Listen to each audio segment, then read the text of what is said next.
ندیم ملک صاحب، پہلے آپ کی جانب آنا چاہوں گی، اسٹیک ہولڈرز کی مرضی سے الیکشن کی تاریخ فائنل ہو گئی ہے، کیا اب تمام ابہام ختم ہو گئے ہیں؟ دیکھیے کہ جو سپریم کورٹ کا الیکشن کی تاریخ کے حوالے سے کردار ہے وہ کافی مثبت ہے۔ انہوں نے بجائے یہ کہ 14 مئی کی تاریخ جیسے بندیال صاحب نے دے دی تھی تو عدالتی حکم سے انتخابات کا عمل ممکن نہیں تھا، اس کے لیے ضروری یہی تھا کہ جنہوں نے انتخابات کروانے الیکشن کمیشن آف پاکستان اور پریزیڈنٹ آف پاکستان، جس کو آئین اختیار دیتا تھا کہ وہ اگر وقت سے پہلے اسمبلیاں تحلیل ہو تو اس کی تاریخ مقرر کریں، وہ دونوں مل کے بیٹھتے اور ایک تاریخ کا اعلان کر دیتے۔ تو اب سپریم کورٹ نے وہی کیا، بجائے یہ کہ وہ خود سے ایک تاریخ دے دیتے جس کے اوپر پھر الیکشن کمیشن بھاگ جاتا اور ان کو ناکام بنا دیتا، انہوں نے ان دونوں کو کہا کہ آپس میں مشورہ کریں اور مشورے کے ساتھ آئیں۔ تو انہوں نے کچھ اصول وضع کر دیے، ایک تو آئینی اختیار صدر کا اس کو واضح کر دیا، پھر الیکشن کمیشن کو جو ایکٹ اختیار دیتا ہے تاریخ کے اعلان کا اس کو بھی واضح کر دیا، تو دونوں کی مشاورت بھی ہوگی، تاریخ بھی آگی اور سپریم کورٹ نے اس کیس کو نپٹا دیا۔ لیکن جاتے جاتے یہ چیف جسٹس صاحب نے جو میڈیا کے حوالے سے ریمارکس کیے میرے خیال میں بہت غیر ضروری تھے، اس کو انہیں گریز کرنا چاہیے تھا۔ میڈیا کے اوپر آ کر جو لوگ خدشات کا اظہار کرتے ہیں عام طور پر وہی ہیں جو اس الیکشن پروسیس میں حصہ لیتے ہیں۔ پیپلز پارٹی سب سے سر فہرست ہوگی جس کو لگتا ہے کہ انتخابات تاخیر کا شکار ہو سکتے ہیں۔ پی ٹی آئی والے سپریم کورٹ میں پہنچے ہوئے تھے کہ انتخابات کی تاریخ مقرر کی جائے، کیونکہ ان کو خدشہ تھا کہ انتخابات آگے جا رہے ہیں، اور یہ خدشہ ان کا حقیقت کے اوپر مبنی تھا۔ یہ خیال لڑائی نہیں تھی کہ انہیں رات سوئے ہوئے خواب آ گئی تھی، کیونکہ انتخابات تو 2 اسمبلیاں ٹوٹی تھی، 90 روز میں ہونے تو نہیں ہوئے، انتخابات آگے چلے گئے۔ پھر جو 9 اگست کی اسمبلی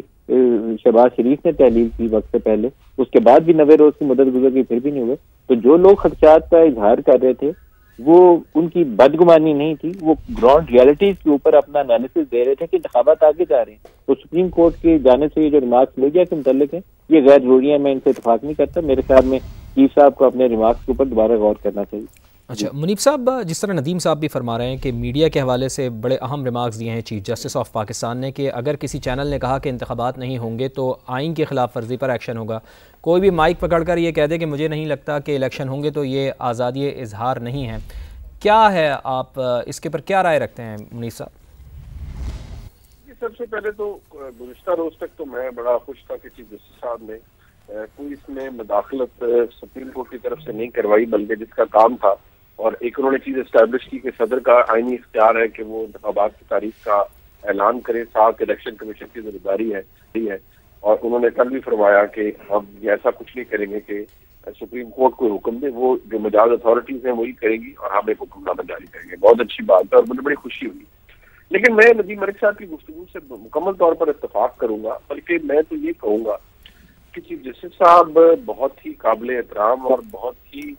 بااثر شخصیت ہے، ان کو پتا ہے کہ پاکستان کی انتخابی تاریخ کیا رہی ہے۔ یہ گفتگو جو انہوں نے فرمائی، یہ تو کوئی ایسا شخص کرے جس کو پاکستان کے معروضی حالات یا پاکستان کی انتخابی تاریخ یا پاکستان کی تاریخ سے وہ واقف نہ ہو۔ پاکستان میں سیاسی انسرٹنٹی ایمبیڈڈ رہی ہے، موجود رہی ہے، آج بھی ہے، آج تک رہی ہے۔ گزشتہ روز جب سپریم کورٹ میں الیکشن کمیشن نے ٹائم فریم دیا، اناؤنسمنٹ ہو گئی، تو ہر کوئی کہے گا کہ ٹھیک ہے جی اب تو ڈیٹ آ گئی ہے، لیکن اس سے پہلے تمام تر غیر یقینی سسٹم کے اندر موجود تھی۔ یہ کوئی نہیں کہہ سکتا کہ جی بغیر کسی وجہ کے کوئی کہہ رہا تھا، اور جو سیاسی جماعتیں موجود ہیں ان میں تحریک انصاف ہے، ان میں پاکستان پیپلز پارٹی ہے، اور بھی بہت سے لوگ موجود ہیں جن کو ملک کی تاریخ کو ذہن میں رکھتے ہوئے وہ یہ کہتے رہے ان کو انتخابات کے انعقاد پر شبہ ہے۔ تو مجھے حیرت یہ ہے کہ بڑی غیر ضروری ریمارکس سے جو انہوں نے فرمائے، اور یہ بات کہ کوئی آ کر کہہ دے کہ ٹی وی پہ کہ انتخابات نہیں ہوں گے تو اس کے خلاف کارروائی کی جائے، میرے خیال میں یہ باتیں ایک تو عام زبان میں ہم جوڈیشل ایکٹیویزم کہتے ہیں، یہ مجھے لگتا ہے کہ اوور ریچنگ کامنٹ ہے، اس کا کوئی تک مجھے سمجھ نہیں آتا، اور نہ ہی یہ چیف جسٹس صاحب کے چیف جسٹس صاحب کے شایان شان ہے کہ وہ اس طرح کی گفتگو فرمائیں۔ ٹھیک، ندیم ملک صاحب، لیول پلینگ فیلڈ کا بہت حد تک تذکرہ ہو رہا ہے، یہاں میں جو پی ٹی آئی کے وکیل ہیں ان کی گفتگو کوٹ کرتے ہوئے یہ آپ سے کامنٹ حاصل کرنا چاہوں گی۔ ان کی جانب سے کہا گیا تھا کہ لیول پلینگ فیلڈ تو دور کی بات، ہمیں تو فیلڈ ہی نظر نہیں آ رہی ہے، کیا کامنٹ کریں گے ندیم ملک صاحب؟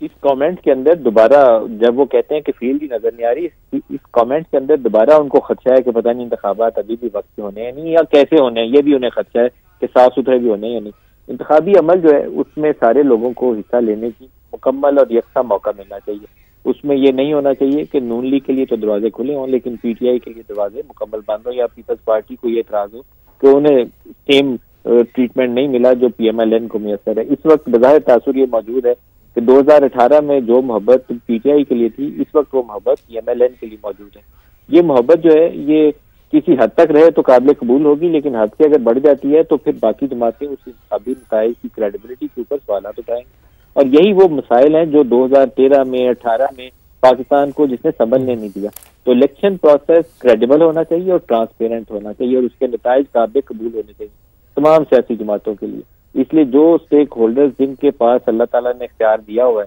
انہوں نے پاکستان کی تقدیر کے فیصلے کرنے ہیں، ان کے لیے بہت ضروری ہے کہ پاکستان کی خاطر، پاکستان کے روشن مستقبل کی خاطر سیاسی جماعتوں کو یکساں طریقے سے انتخابی عمل میں حصہ لینے کا موقع فراہم کرے. باقی ان کی محبت جسے ہے وہ رکھ سکتے ہیں، اس میں کوئی قابل اعتراض بات نہیں ہے، اس کے لیے آسانی بھی پیدا کر سکتے ہیں. لیکن کسی کو الیکشن پروسیس میں اگر وہ حصہ لینے سے روکتے ہیں، PTI کا بندہ اگر کھڑا ہوتا ہے اس کو اٹھا کے لے جاتے ہیں، ان کے انتخابی نشان کے اوپر مسائل آتے ہیں. 2018 میں یہ مسائل تھے نون لیگ کو، اس لیے ابھی بہت سارے لوگوں کو جس میں میں خود بھی شامل ہوں ان کا خیال یہی ہے کہ یہ PTI کے لیے مسائل آئیں گے. نواز شریف کو جب پارٹی چیئرمین شپ سے ہٹایا گیا تھا گزشتہ انتخابات میں تو سینٹ سے ان کے امیدواروں کو جو پارٹی ٹکٹ سائن انہوں نے کر کے ایشو کیے ہوئے تھے تو وہ پارٹی ٹکٹ ہولڈر جو تھے ان کو آزاد امیدوار کر دیا گیا تھا تاکہ بعد میں ان کو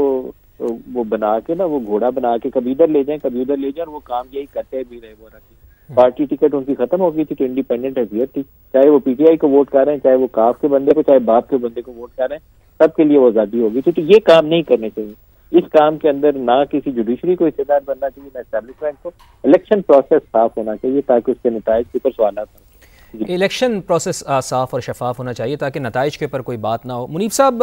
آپ کو یاد ہوگا 3 نومبر 2007 کو بھی پرویز مشرف صاحب نے ایمرجنسی لگائی تھی تو چیف جسٹس آف پاکستان نے اس ایمرجنسی کا حوالہ دیتے ہوئے آج اپنے ریمارکس میں یہ کہا کہ حال ہی میں ایک صدر نے بھی غیر آئینی طور پر اسمبلی تحلیل کی ہے. تو کس کو وہ پیغام دینا چاہ رہے تھے اپنے ان ریمارکس کے ذریعے؟ جی یقینی طور پر عارف الوی صاحب کو، اور جو عارف الوی صاحب نے کیا تھا وہ مکمل طور پر غیر آئینی تھا. عارف الوی صاحب صدر پاکستان ہے، لیکن مجھے ان کے جو آفیشیل کانڈکٹ ہے اس پر ہمیشہ اعتراض رہا ہے کہ انہوں نے بحیثیت صدر اپنی منصب کا استعمال اپنا ذہن استعمال کرتے ہوئے نہیں کیا. جب قاضی فائز عیسیٰ صاحب کے خلاف ریفرنس بھیجا تب بھی اپلیکیشن آف مائنڈ نہیں تھی، بس آیا اور انہوں نے آگے بھیج دیا اور اب جان چھڑاتے پھر رہے ہیں اس سے. اسی طرح